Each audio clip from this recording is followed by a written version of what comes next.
একটু মনোযোগ দিয়ে কাজটা করতে হবে, ধৈর্যের সাথে কাজটা করতে হবে, তাহলে সুন্দর একটা ডিমের শেপ আসবে। আমরা যখন টার্ন করব তখন একটু সাবধানতার সাথে করব, যেহেতু এটা আলু, খুব সাবধানে এটাকে স্লাইস করতে হবে যেন ডিমটাও মানে মাঝ বরাবর কাটে। আপনারা দেখতে পাচ্ছেন কি লোভনীয় একটি ইফতার আইটেম, আর এটি তৈরি করাও অনেক সহজ। সুপ্রিয় বন্ধুরা, আসসালামু আলাইকুম। আফলাতুন নাহারস কিচেন ইউটিউব চ্যানেল থেকে আপনাদেরকে অনেক অনেক শুভেচ্ছা এবং স্বাগত জানাচ্ছি। পবিত্র রমজান মাস উপলক্ষে বিশেষ পর্বে আপনাদেরকে স্বাগত জানাই।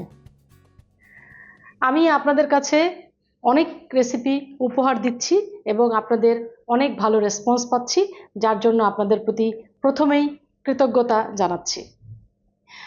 আফলাতুন নাহারস কিচেন ইউটিউব চ্যানেল যারা সাবস্ক্রাইব করে পাশে আছেন তাদেরকে আবারও ধন্যবাদ জানাই, এবং যারা এখনও চ্যানেলটি সাবস্ক্রাইব করেননি তারা অনুগ্রহ করে সাবস্ক্রাইব করে পাশে থাকবেন এবং আপনাদের মতামত এবং উপদেশ আমাকে দিয়ে ধন্য করবেন। রমজান বিশেষ পর্বে আজ আমি আপনাদেরকে একটি অন্যরকম রেসিপি, তবে খুবই কমন রেসিপি কিন্তু ভিন্ন উপায়ে আমি আপনাদেরকে তৈরি করে দেখাবো, যার নাম চিজি স্কচ এগস। নামটা একটু কঠিন হলেও উপকরণ বা প্রস্তুত প্রণালী অনেক সহজ। আপনাদেরকে প্রথমেই আমি জানিয়ে দিতে চাই এই চিজি স্কচ এগস তৈরি করতে কি কি উপকরণ লাগছে। আসুন দেখে নিই। আলু, ডিম, ব্রেড ক্রাম, ময়দা, রেড চিলি সস, ওয়েস্টারশায়ার সস বা LP sauce, black pepper powder, লবণ, চিজ, ধনেপাতা কুচি এবং ফ্রেশ ক্রিম। সুপ্রিয় বন্ধুরা, আলু সিদ্ধ করে একদম ম্যাশ করে নিয়েছি এবং ডিমও সিদ্ধ করে নিয়েছি, এবং একটা বড় বোলে আমি এটা নিয়ে নিয়েছি কারণ অন্যান্য উপকরণ দিয়ে মিক্স করব এখন। আর মিক্সিংয়ের শুরুতেই আমি হাতে গ্লাভস পরে নিচ্ছি বরাবরের মতোই। প্রথমেই এখানে যে চিজ রেখেছি আমি, এটা মোজারেলা চিজ দিয়েছি 2 টেবিল স্পুন। আপনারা চাইলে একটু বেশি দিতে পারেন, তবে আমি আলু নিয়েছি মোটামুটি মিডিয়াম সাইজের 5টা, হাফ কেজি মতো, সেখানে আমি 2 টেবিল স্পুন চিজ দিয়েছি। এরপরে ওয়েস্টারশায়ার সস, এই সস সম্পর্কে আমি একটু বলে নিই, একটু আপনাদেরকে দেখাই যে এটা বাজারে এলপি সস নামেই পরিচিত, এবং এটার যে বিশেষত্ব এখানে লেখা আছে সেটা একটু আপনাদেরকে জানাই, কারণ এলপি সস সম্পর্কে একটু ধারণা না দিলে আপনারা হয়তো বলবেন যে এলপি সস না দিলে মানে কি হবে। তো এটা এই রেসিপির জন্য একটা উপযোগী একটা উপকরণ। তো এলপি সস সম্পর্কে যদি বলতে হয়, এখানে যেটা লেখা আছে সেটাই আমি পড়ছি, যে L P has been the one truly authentic brand of Worcestershire sauce. মানে এলপি একটা ব্র্যান্ড যেটা ওয়েস্টারশায়ার সস নামেই চিনি। L P combines the finest ingredients sourced from around the world and ages them to perfection to produce a flavor unmatched for over 175 years. আর এখানে যে উপকরণ, মানে এইটার যে উপকরণ আছে সেখানে এখানে দেওয়া আছে distilled white vinegar, molasses, sugar, water, salt, onion, garlic, cloves, tamarind extract, natural flavourings, chilli pepper extract. তো এত কিছু দিয়ে এই সসটা তৈরি, যার কারণেই এই রেসিপিটা আসলে এত বেশি সুস্বাদু হবে। আপনারা যখন বাসায় ট্রাই করবেন তখন অবশ্যই বুঝতে পারবেন। এই এলপি সস হচ্ছে 1 টেবিল স্পুন, এটা কিন্তু খুব বেশি দেওয়া যাবে না কারণ এটা অনেক বেশি স্ট্রং। এরপরে ব্ল্যাক পেপার পাউডার, এটা 1/4 টিস্পুন দিব। এরপরে এখানে চিলি সস, এটা 2 টেবিল স্পুন আছে, এটা দিয়ে দিলাম।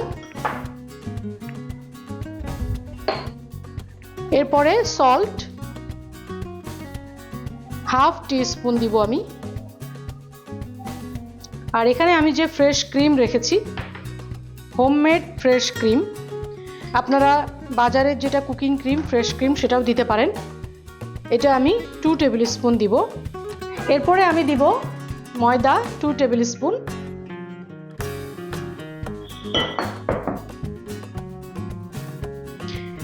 এরপরে খুব ভালোভাবে এটাকে মিক্স করতে হবে। এখানে আলুটা খুব ভালোভাবে ম্যাশ করতে হবে, যেন কোনো দানা দানা না থাকে, তাহলে কিন্তু এই যে রেসিপিটা সেটা কিন্তু সুন্দর হবে না। মানে আলুর মধ্যে কিন্তু ডিমটা দিব, আস্ত ডিম, এরপরে কিন্তু আমি ব্রেড ক্রাম্বে কোট করে তারপরে ভাজবো।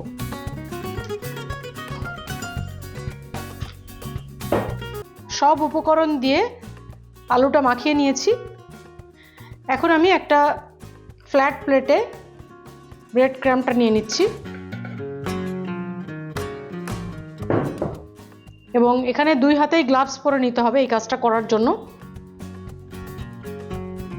আলুটা এভাবে নিয়ে, এটা একটু স্টিকি টাইপের আলু, যার কারণে একটু প্রবলেম হতে পারে।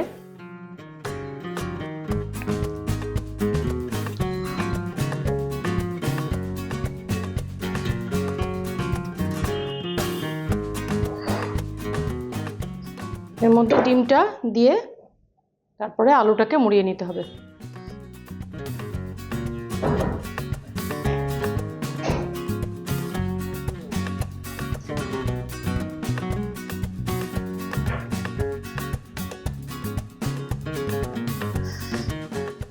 এভাবে আলুর মধ্যে ডিমটা দিয়ে তারপরে আমি ব্রেড ক্রাম্বে দিয়ে দিব। এভাবে বিস্কিটের গুঁড়ায় গড়িয়ে নিয়ে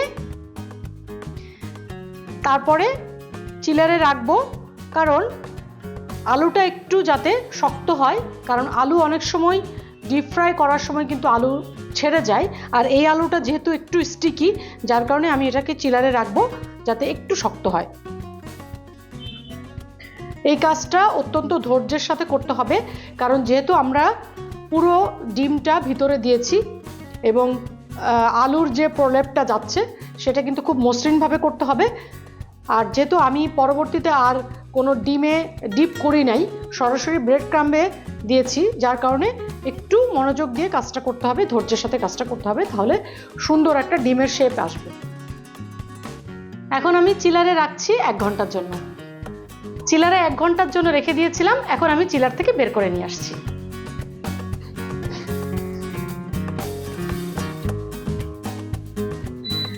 এখন সুন্দর একটা শেপও হয়ে গেছে এবং একটু শক্ত আছে, এই অবস্থায় আমি চুলাতে চলে যাচ্ছি।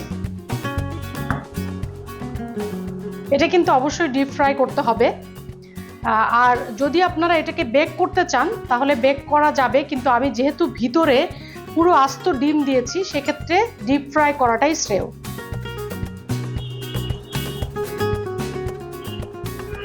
আমি সবসময় আপনাদেরকে বলেছি যে কম তেল কম ঝালযুক্ত মশলাযুক্ত খাবার খেতে, বিশেষ করে রমজান মাসে, কিন্তু আমরা 1-2টা দিন একটু মজাদার খাবার, একটু ডিপ ফ্রাই খাবার খেতেই পারি, বিশেষ করে বাচ্চাদের জন্য, বা যারা একটু ফুড লাভার, যারা একটু বেশি খেতে পছন্দ করে, বা যারা ওয়েট গেইন করতে চায়। রমজান মাসে সারাদিন রোজা রাখার পরে এমটি স্টমাক থাকে, একটু মুখরোচক খাবার সবাই খেতে চায়, তো সেক্ষেত্রে আমরা 1-2টা দিন এরকম ডিপ ফ্রাইড ফুড খেতেই পারি। ভাজার জন্য তেল গরম হয়ে গেছে, এখন একটা একটা করে দিয়ে দিব। এটা অবশ্যই মিডিয়াম ফ্লেমে দিতে হবে, কারণ যদিও আলুটা ম্যাশ করা, কিন্তু ভালো মতো কুক হওয়ার জন্য বা একটু ক্রিস্পি হওয়ার জন্য আমরা প্রথমে মিডিয়াম ফ্লেমে দিব, যাতে ভিতরটাও কুক হয় উপরটাও গোল্ডেন ব্রাউন হয়। আর যদি আমরা হাই ফ্লেমে দিয়ে দিই, তেলটা অধিক গরম থাকে, সেক্ষেত্রে উপরে পুড়ে যাবে, নিচে মানে ভিতরে কুক হবে না। তো আমরা সেটা করব না, আমরা মিডিয়াম ফ্লেমে দিয়েছি এবং এটা একটু আস্তে আস্তে হবে, যেহেতু আলুর পরিমাণটা অনেক বেশি। এটা জাস্ট লাইক নার্গিসি কোপ্তা, মানে আমরা নার্গিসি কোপ্তাটা কিভাবে করি, মাংস দিয়ে করে ভিতরে ডিমটা দিই এবং প্রলেপটা থাকে হচ্ছে মাংসের, এটা আলুর, ঠিক এমনই আসলে এই রেসিপিটা। আমরা চিলারে রাখার পরে এই শেপটা দেখেন এত সুন্দর হয়েছে যে একদম ডিমের মতোই শেপ এসেছে। আর চিলারে রাখার কারণেই কিন্তু, যেহেতু একটু কুল থাকে, যার কারণে আমরা একটু মিডিয়াম টেম্পারেচারে এটা দিব, যাতে চিলারের যে টেম্পারেচারে এই এগটা ছিল, মানে যে রেসিপিটা ছিল, সেই জিনিসটার সাথে তেলের একটা সমন্বয় হয়, এটা আমরা খেয়াল করব। এক পাশে হয়ে গেছে, এখন টার্ন করব।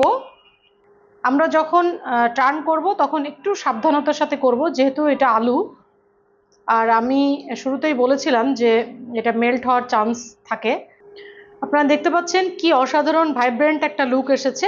আমরা ঠিক এই লুকটাই রাখার চেষ্টা করব, বেশি পুড়িয়ে ফেলবো না বা বেশি হালকাও রাখবো না।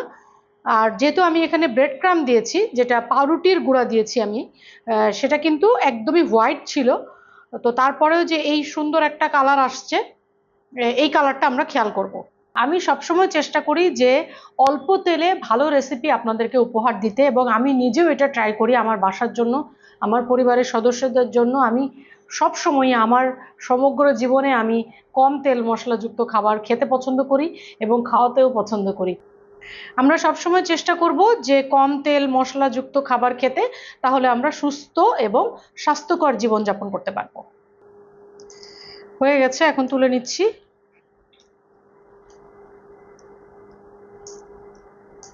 এবং অবশ্যই একটা পেপার টাওয়েলে আমরা এটা রাখবো যাতে এক্সেসিভ অয়েলটা সোক হয়ে যায়। সামান্য ঠান্ডা হওয়ার জন্য ওয়েট করব, এরপরে আমি স্লাইস করে আপনাদেরকে দেখাবো। এখন স্লাইস করার পালা। খুব সাবধানে এটাকে স্লাইস করতে হবে যেন ডিমটাও মানে মাঝ বরাবর কাটে, এইভাবে আমাদেরকে স্লাইস করতে হবে।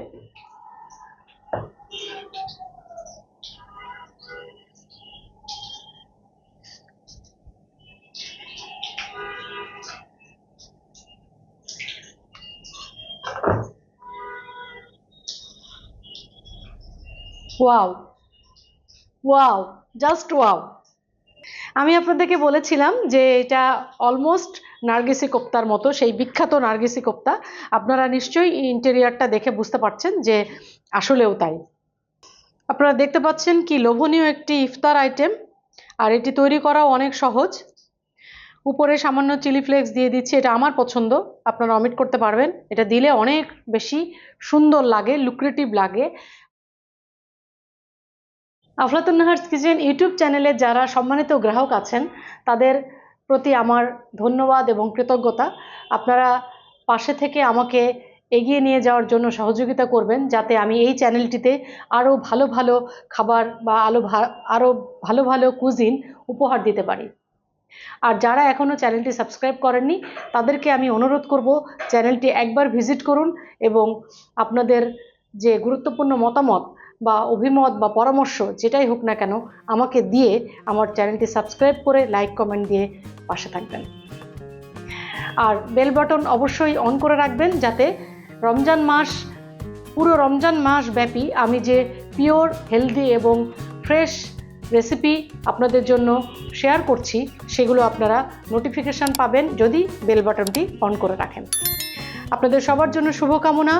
ভালো ভালো সুন্দর সুন্দর এবং মজাদার নিউট্রিশাস রেসিপি নিয়ে আবারও আপনাদের সামনে আসব। সে পর্যন্ত স্টে ব্লেসড, ইট হেলদি।